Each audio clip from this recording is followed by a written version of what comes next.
Here's a textbook physics question. What should be the speed here so that the pendulum can make a full loop? Boring. Hardly any motivation for me to solve this problem.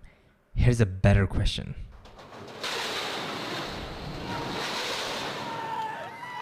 If the radius of this loop is 6 meters, at what minimum speed should the car enter to make the loop?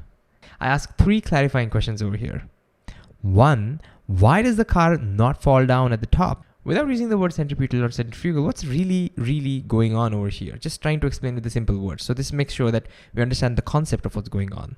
Then we discuss how to calculate the minimum speed of the entry, and then we calculate it. And then I show what we got from the clip. Here the car is entering almost at the speed of 38 miles per hour. Does that match with our calculation? Does it make sense? Lastly, there is a good chance that the pilot might actually black out during this maneuver. And so my question is, at which point in the loop there's a maximum chance of blacking out? And why? Why would the pilot black out in the first place?